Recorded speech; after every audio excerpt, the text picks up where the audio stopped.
DC generator के बारे में, ठीक है, कि जो ईएमएफ इक्वेशन होता है वो कैसे निकलता है, डीसी जनरेटर का ईएमएफ इक्वेशन, ठीक है। तो सबसे पहले हम लोग कुछ देख लेते हैं क्या क्या होता है।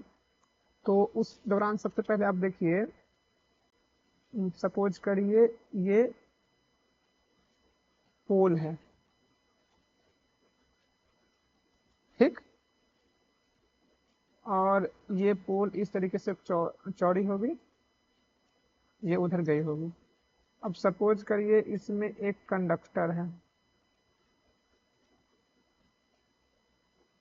ठीक है, बाहर निकली हुई है। अब बात करते हैं जो फ्लक्स होगा, ये फ्लक्स यहाँ से निकल के यहाँ जा रही होगी, ठीक है। अब हम लोग कुछ कुछ चीजों को देखते हैं और आगे बढ़ते हैं। सबसे पहला चीज, ये किस पे है, फैराडे लॉ पे। फैराडे साहब बोले थे कि जो वोल्टेज बनेगा वो फ्लक्स के बदलने की दर और जो समय है वहां से निकलेगा। तो हम लोग ऐसा करते हैं, दोनों को तोड़ते हैं, समझते दोनों में है क्या फिर, ठीक है। तो इसको लेते हैं पहले, d5। देखिए सिंपल से समझिए कि ये जो पोल है, ये जो n है, ये अपना कुछ फ्लक्स दे रहा है लगातार, और यहाँ एक कंडक्टर है, हम लोग इस पोर्शन को सामने से देख रहे हैं। तो यहाँ एक कंडक्टर है, ये कभी यहाँ है, कभी यहाँ जाएगा, कभी यहाँ जाएगा, कभी यहाँ जाएगा, मतलब ये पूरा जब रोटेशन करेगा तो ये यहाँ से होते हुए ऐसे पूरा घूमेगा, ठीक है। और कुछ समय बाद फिर जो इधर पोल है फिर वहां से ऐसे क्रॉस करते हुए आएगा। तो कहने का सेंस है कि ये फ्लक्स का वैल्यू कितना होगा। तो ये जो फ्लक्स है ये कहने का सीधा होता है, यहाँ से आप रिलेट करिएगा कि एक पोल, ठीक है, एक पोल के द्वारा जितना फ्लक्स हो। अब सपोज करिए एक पोल के द्वारा 5 फ्लक्स है, और यहाँ ध्यान रखिएगा पाई बोलते हैं इसको हम लोग, और इसका जो यूनिट होता है वो होता है वेबर, ब्राइट शॉर्ट में इसको डब्ल्यू भी लिखते हैं, ठीक है। एक फ्लक्स का जो यूनिट होता है वो वेबर होता है, और फ्लक्स का यूनिट, और जो ये फ्लक्स होता है उसको वेबर बोलते हैं। तो एक एक जो पोल है उसमें से कुछ फ्लक्स आ रहा होगा, 10 वेबर, 20 वेबर, 50 वेबर। जो कंडक्टर है वो 50 वेबर को काटेगा, यानी एक बार में यहाँ कुछ नहीं है, यहाँ पहुंचते पहुंचते 50 वेबर काट चुका है, मतलब उसका जो फ्लक्स है वो 50 वेबर बदल चुका है। तो जो ये डी5 बोल रहा है, ये डी5 का मतलब है कि एक पोल में कितना फ्लक्स बदला। तो एक पोल में जो बदला उसकी बात हो गई। अब सपोज करिए यहाँ पे आएगी, फिर उतना पोल काटेगा, मतलब जो डी5 है वो तो एक पोल में 5 फ्लक्स है, कितने पोल में है उससे गुना करा लेंगे। क्लियर, ये हमारा डी5 का मतलब हो गया, इसको याद रखिएगा। अब दूसरी बात करते हैं समय की, dt की। dt क्या है, जो हमारा dt है वो क्या है उसकी बात करते हैं। तो समझिए, एक जो मेरा मतलब जो 5p मिल रहा है वो एक रोटेशन में इस पोल से होते हुए जब इस पोल के पास गुजरेगा तब जाके हमको टोटल फ्लक्स का वैल्यू समझ में आ रहा है कि यहाँ पे कुछ होगा, फिर एक मतलब बेसिकली एक रोटेशन पूरा होने के बाद ही मेरा इतना फ्लक्स मिल रहा है। तो जो फ्लक्स का वैल्यू मिला जितना समय में मिला वो समय से हमको डिवाइड करना है।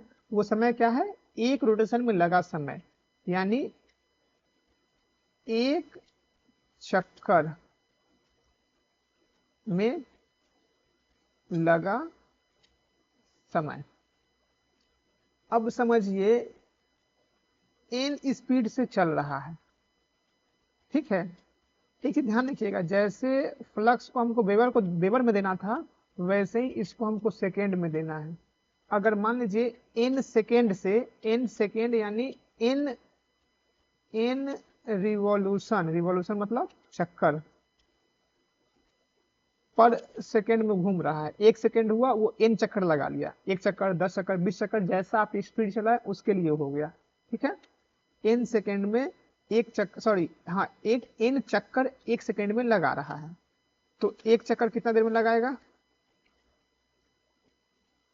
यानी 1 सेकेंड डिवाइडेड बाई क्या, 1 सेकेंड को डिवाइड कर देंगे n चक्कर से, ये हमारा लगेगा एक चक्कर लगाने में समय। ठीक है, हमको दोनों चीज मिल चुका है। अब इसको हम लोग वैल्यू को डाल देंगे, यानी जो मेरा वोल्टेज जनरेट हो रहा है वो हो गया d5, यानी d5/dt। और d5 का पहला चीज निकाल चुके हैं, ये है एक तार के लिए मान रहे हैं। ठीक है, तो 5p डिवाइडेड बाई 1/n, मतलब 5pn, ये हो गया मेरा इसका, और जो मेरा वोल्टेज मिल रहा है। लेकिन कुछ कुछ चीजें इसमें और ऐड होंगी। अगर एक कंडक्टर में इतना मिल रहा है, यानी ये हो गया एक चालक के लिए, चालक बहुत होंगे, तो सपोज करिए चालक बहुत है, तो चालक का संख्या मान लेते हैं जेड। जो जेड है ये चालक की संख्या है। ठीक है, चालक की संख्या है, तो कितना हो जाएगा ई टोटल, जेड 5pn, ये टोटल हो गया। अब सपोज करिए जो रोटेशन है वो सेकेंड में दिया हुआ है, लेकिन हमको जो क्वेश्चन में मिलेगा वो सेकेंड में नहीं मिलेगा, वो मिलेगा मिनट में। मतलब कैपिटल एन जो होगा वो रिवॉल्यूशन यानी चक्कर पर मिनट में होगा। तो मिनट में करने के लिए क्या करेंगे, चूंकि एन जो है वो सेकेंड में है, तो जो कैपिटल एन होगा उसको 60 से डिवाइड कर देंगे। क्लियर,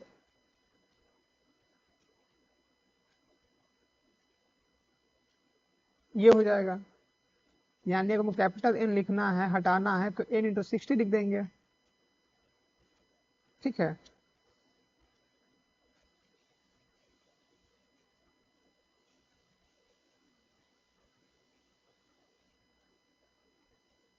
तो जो मेरा ई टोटल का फॉर्मूला है वो जेड पी पाई एन, ये सेकेंड में मिल रहा है, तो इसको हमको देना है मिनट में, तो 60 से डिवाइड हो जाएगा।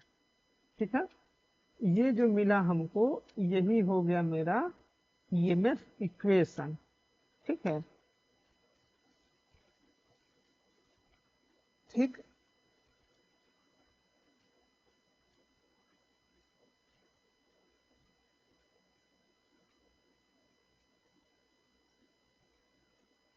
ये मेरा मेरा पूरा इक्वेशन, इसको बोलते हैं ईएमएफ इक्वेशन ऑफ जनरेटर। ये जनरेटर का ईएमएफ इक्वेशन हो गया। अब एक चीज और समझिए ध्यान से, ये थोड़ा आगे का है। ई जनरेटर का मेरा ईएमएफ इक्वेशन हो गया है, यहाँ तक आप समझ लीजिए। अब सपोज करिए, ध्यान से देखिएगा, थोड़ा सा ये मतलब काफी अंदर की चीजें हैं, थोड़ा सा इसमें ध्यान आपको लगाना पड़ेगा। देखिए, इधर देखते हैं हम लोग अपना, ये एक कंडक्टर है, एरो आर्मर है, आर्मेचर है, ये कुछ इस तरीके से पीछे गया होगा और यहाँ ऐसे राउंड हुआ होगा। अब समझिए एक तार है जो किनारा यहाँ ऐसे है, यहाँ पे है, यहाँ ग्रुप कटा हुआ है, वो ग्रुप किनारे किनारे तार पूरा यहाँ तक गया, फिर पीछे से यहाँ तक आया, और उसके बाद फिर ये अंदर अंदर वायरिंग यहाँ तक हुआ, और फिर उधर से होते हुए ये पीछे से आ रहा है, फिर यहाँ से बाहर निकला। ये तो एक तार का हो गया। अब सपोज करिए हमको क्या करना है, एक तार के लिए समझ तो आ गया, लेकिन अब एक ही से तो नहीं कर देंगे, फिर इसको ऐसे लाएंगे, फिर यहाँ डालेंगे, फिर ऐसे ले जाएंगे, फिर यहाँ पे आएगा, फिर ऐसे करेंगे, फिर निकालेंगे, वो यहाँ पे निकलेगा, फिर डालेंगे, ऐसे ऐसे ऐसे वाइंडिंग करेंगे। ठीक है, तो जो वाइंडिंग करते हैं, जो मेरा वाइंडिंग होता है, ठीक है,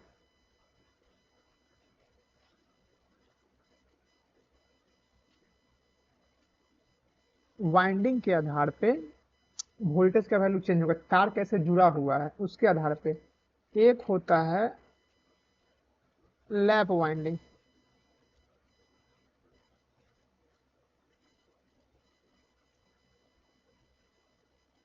एक सॉरी फॉर ये लैग कर रहा है, इसको देख लेते हैं क्यों लैग कर रहा है।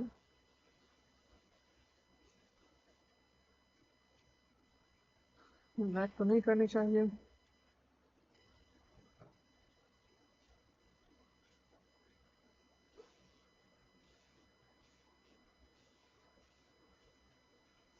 ये हो गया लैप वाइंडिंग, ठीक है। एक दूसरा होता है वेव वाइंडिंग।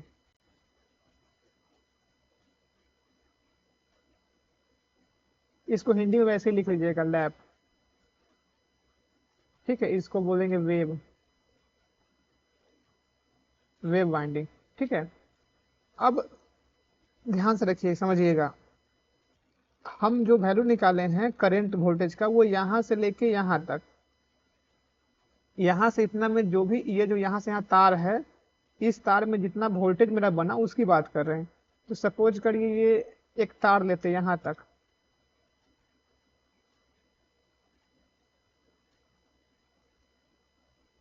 ऐसे ये टोटल जेड में होगा, मतलब जितना संख्या होगा चालक की संख्या। अब जो लैप वाइंडिंग और वेव वाइंडिंग है, ये यही बताता है कि ये टोटल कंडक्टर को आप जोड़े कैसे हैं। जैसे सपोज करिए दोनों को बाहर निकाल दिए, सबको बाहर निकाल देंगे सिंगल सिंगल और सबको जोड़ देंगे, वो तरीका, या आपस में लूप कर दिए, उसी पे आधारित होता है हमारा लैप वाइंडिंग और वेव बाइंडिंग। अब सपोज करेगा लैप बाइंडिंग वेव बाइंडिंग कैसे कैसे काम करता है। जितने कंडक्टर हो, ठीक है, जितने कंडक्टर हो उसको आप पर पोल के हिसाब से बांट दिए। जैसे मान लेते हैं लैप बाइंडिंग में क्या करते हैं कि अगर आपके पास 4 पोल है, 4 पोल कहने का मतलब ये आपका आर्मेचर हो गया, तो एक पोल यहाँ पे, एक पोल यहाँ पे, एक पोल यहाँ पे, एक पोल यहाँ पे, ये एन एस एन एस। कहने का सेंस कि जो 4 तार है उसको आप कैसे बांध समझिएगा, 4 और मान लीजिए 8 मान लीजिए, समझना आसान होगा। टोटल ऐसा ऐसा जो आप लोग, जो हम लोग देख रहे हैं, ये जो पोर्शन है ये ऐसा ऐसा 8 पीस अगर वायरिंग है मान लेते हैं, तो हम कैसे जोड़ रहे हैं लैब वेब में वही समझना है, ठीक है। देखिए 1 2 3 4, और ये मतलब टोटल 8 है, 8 है। तो लैब में क्या करते हैं कि जितना पोल रहता है, पोल की संख्या, ठीक है, यानी पोल की संख्या, पोल की संख्या के हिसाब से हम लोग उतना ही पाथ बनाते हैं। मतलब इस तरीके से जोड़ते हैं कि अगर 4 पोल हो तो 4 लाइन बने। तो जो टोटल कंडक्टर है जेड, उसको पोल की संख्या के हिस्सा में बांट लेते हैं। मतलब समझिए टोटल हमारा अगर यहाँ पे 8 है और 4 पोल है, तो 4 से बने पर पोल 2 जोड़ेंगे।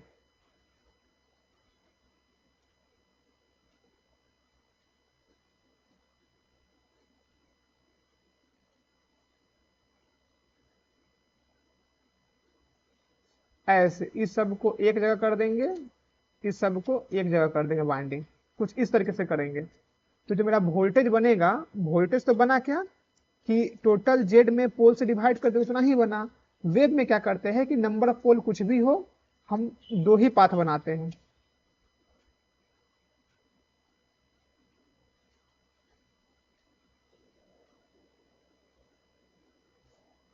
ऐसे कर देते हैं, 2 ही पाथ बनाते हैं। तो ये लैप वाइंडिंग होती है। लैप वाइंडिंग में अगर टोटल कंडक्टर को हम लोग जेड बटा पी भाग में बांट देते हैं। अब देखिए जो वोल्टेज यहाँ बनेगा वही वोल्टेज यहाँ भी रहेगा, मतलब जितना वोल्टेज मेरा है वो नंबर ऑफ पोल कितना में डिवाइड हो गया। लेकिन यहाँ पे क्या है, वोल्टेज कुछ भी हो लेकिन हमको हमेशा मिलेगा कितना, ये टोटल कंडक्टर यानी जेड बटा 2 पार्ट में ही मिलेगा, ठीक है। ये होता है लैप और वेव बाइंडिंग का अंतर। अब आप समझिए कि मेरे साथ क्या है फॉर्मूला, जो फार्मूला आया है वो आया है E इक्वल टू क्या है, E equal to Z high T N upon 60। ठीक है, अब इसमें क्या है,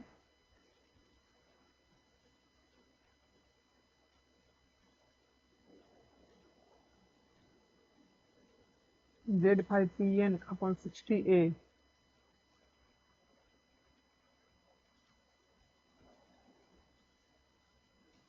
फॉर्मूला कितना लाया था हम लोग देख लेते हैं एक बार, कुछ मिस हो रहा है क्या।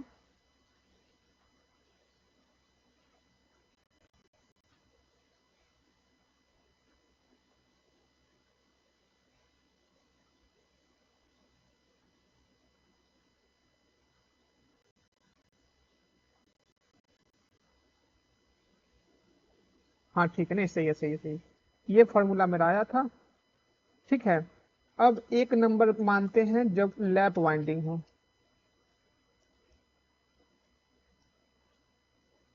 तो क्या होगा, लैप वाइंडिंग में हम बोले थे जो जेड है वो जेड बटा पी भाग में बट जाएगा पूरा जेड, यानी लैप वाइंडिंग का जो वोल्टेज मिलेगा वो आ, पाई रहेगा, पी रहेगा, एन रहेगा और 60 रहेगा।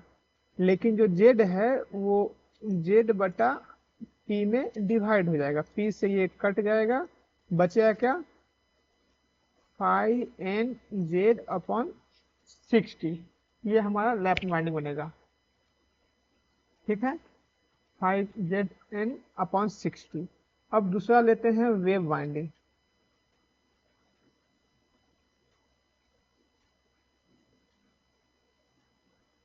वेव वाइंडिंग में क्या होगा, 5 t n 60। जो जेड है वो हमेशा दो ही भाग में बटेगा, यानी 5 p n z/120। ये हमारा हो गया फाइनली इक्वेशन, जिसको बोलेंगे, ये हमारा हो गया लैप वाइंडिंग का इक्वेशन, ये हमारा हो गया वेव वाइंडिंग का इक्वेशन। ठीक है, ये याद रख लीजिएगा। अब ऐसा करते हैं, एक दो न्यूमेरिकल देखते हुए बढ़ते हैं। ठीक है, आ, तो जो न्यूमेरिकल देखते हैं उसमें कुछ इस तरीके से है। क्वेश्चन की बात करें तो मैं पूरा क्वेश्चन नहीं लिखूंगा, सिर्फ बताऊंगा चीजें क्या क्या है। एक मशीन है जिसमें जो पोल है वो 4 दिया हुआ है। ठीक है, और जो चालक है वो 720 दिया हुआ है। उसके बाद जो आर्मेचर है वो चक्कर जो लगा रहा है वो लगा रहा है 1000 आरपीएम पे। ठीक है, उसके बाद उसका जो फ्लक्स है, जो फ्लक्स है वो है 25 मिली वेबर। ठीक है, और जो वाइंडिंग है इसको पहला देना है कि अगर लैप वाइंडिंग है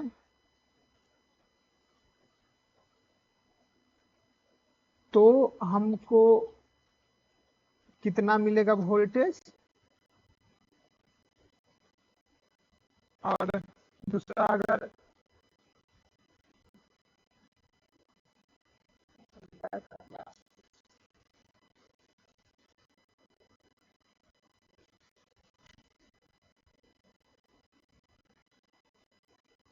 ये लैग कर रहा है, एक मिनट।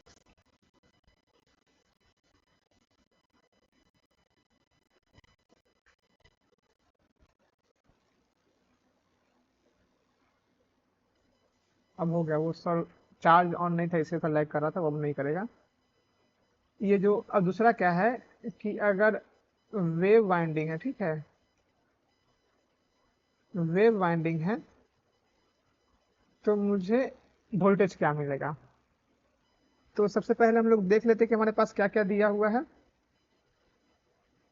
क्वेश्चन में, वो यहाँ लिख लेते हैं। क्वेश्चन में जो दिया गया है,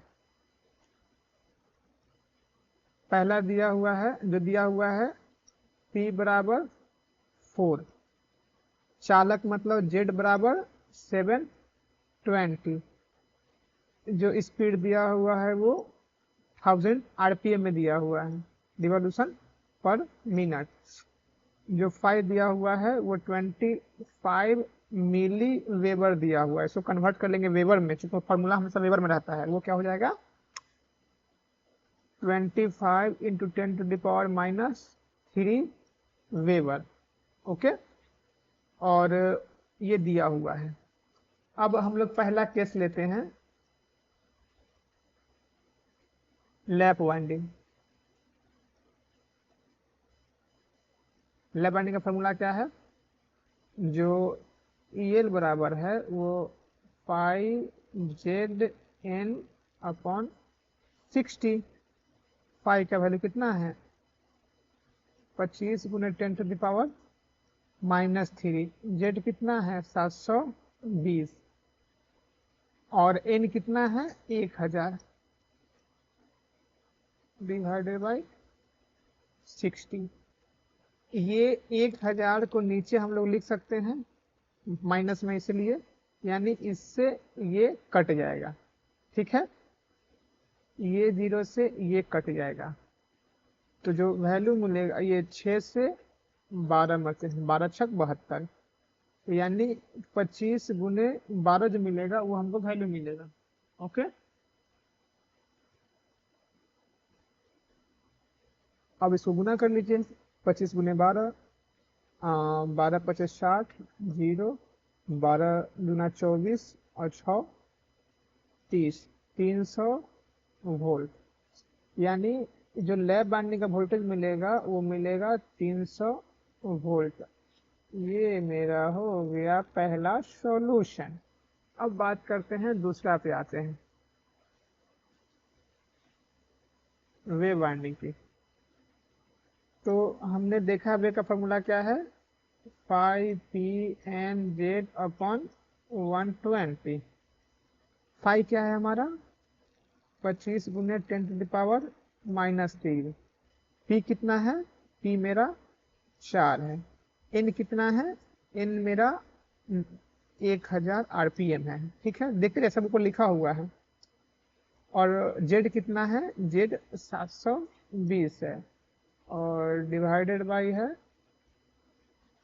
120। अब वही जोड़ घटाव गुना भाग करेंगे, इससे ये कट जाएगा, 6 टाइम्स हो जाएगा, इससे ये कट जाएगा, यानी 25 × 4 × 6 यानी 600। तो इस तरीके से आप क्वेश्चन को बना सकते हैं। ठीक है, ये बेसिकली मतलब आप कह सकते हैं कि जनरेटर, डीसी जनरेटर का ईएमएफ इक्वेशन हो गया, और इस तरीके से ये काम करता है। डेरिवेशन ना भी दिक्कत नहीं है, आप लोग का डेरिवेशन पूछा नहीं जाएगा, बस फार्मूला याद रखिएगा। फार्मूला जो हमेशा काम आएगा, ये फार्मूला है जो हमेशा लैब के लिए, नीचे में कुछ नहीं होता है। सिंपल लैप में हमारा नंबर पोल से डिवाइड से उसमें पी नहीं होगा, और जो वेव होगा उसमें पी होगा। यानी ये जो दोनों फार्मूला है अपना, ये दोनों फार्मूला उसको याद रखिएगा बस। ठीक है, इस चीज को आप याद रखिएगा, ये दोनों फार्मूला को आप याद रखिएगा, ये हमेशा काम आएंगे जनरेटर इक्वेशन में। तो हमने क्या क्या देखा कि जो डीसी जनरेटर होता है, वो डीसी जनरेटर के लिए मेरा जो फार्मूला ड्राइव होगा वो ये दोनों फार्मूला लिख लेगा। और इसमें एक चीज मैं थोड़ा सा जनरलाइज करना चाहूंगा आसान भाषा में, शायद वो मतलब बेहतर होगा चीजों को समझने के लिए, कि हमने जो फार्मूला पढ़ा, जनरेटर ईएमएफ जो हो रहा है, जनरेटर का ईएमएफ हो रहा है, क्या हो रहा है, तो वो ZP⁵N/60 और यहाँ पे ए लिख के याद रखिए। और जो ये ए है ये पैरेलल पाथ है, जो बाइंडिंग में बताया था अभी तुरंत कि लैप में जितना नंबर ऑफ पोल है उतना बनता है, यानी जो ए है वो लैप के लिए पी हो जाएगा। और अगर वेव है तो यही ए का वैल्यू 2 हो जाएगा। वही दोनों को पुट करके हम ये निकाले हैं। अगर आप ये भी याद रख लीजिएगा तो आपको ये दोनों याद रखने की आवश्यकता नहीं होगी, यहीं से काम निकल जाएगा। ठीक है, ZP5N/60A ये फॉर्मूला आप याद रख लीजिए। और ये बहुत इंपॉर्टेंट है डीसी जनरेटर के क्वेश्चन में। हमने डीसी जनरेटर का वाइंडिंग के बारे में समझा कि वाइंडिंग दो प्रकार के होते हैं, एक लैप वाइंडिंग, एक वेव वाइंडिंग। अब आप एक चीज बताइए, जस्ट आसान चीजें हैं, सोचिएगा समझिएगा, ये खुद से दिमाग लगाइएगा तो बहुत समझ में आएगा। एक ये कंडक्टर है, ठीक है, 4 कंडक्टर मान लीजिए है, 8 है, सब में 2 वोल्ट बन रहा है। अब आपसे पूछा जाए कोई आदमी कि भाई मेरे पास एक जनरेटर है उसमें 2 ही वोल्ट बन रहा है, तो हमको इससे ज्यादा कितना वोल्ट बना सकते हैं, वाइंडिंग कौन सा करे, लैप वाइंडिंग करे, वेव वाइंडिंग करे, ज्यादा किसमें बना सकते हैं। तो वाइंडिंग क्या है, जोड़ने का तरीका। अगर आपको ज्यादा वोल्टेज चाहिए तो क्या करना है,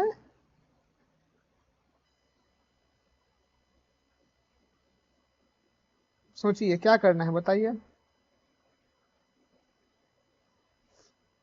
ये होता है हमारा वेव वाइंडिंग, याद करिए। अब सपोज करिए ये वेव बाइंडिंग हो गया। अगर यहाँ 2 वोल्ट है, सबको सीरीज में जो देंगे 2 4 6 8, यहाँ हमको 8 वोल्ट मिल जाएगा वेव में। और लैप में क्या करेंगे कि नंबर ऑफ पैरेलल पाथ बढ़ जाएगा। सपोज करिए अगर ज्यादा पोल की संख्या है तो वो बदल जाएगा इस तरीके से। तो अगर वोल्टेज ज्यादा चाहिए तो वेव बाइंडिंग को प्रेफर करेंगे।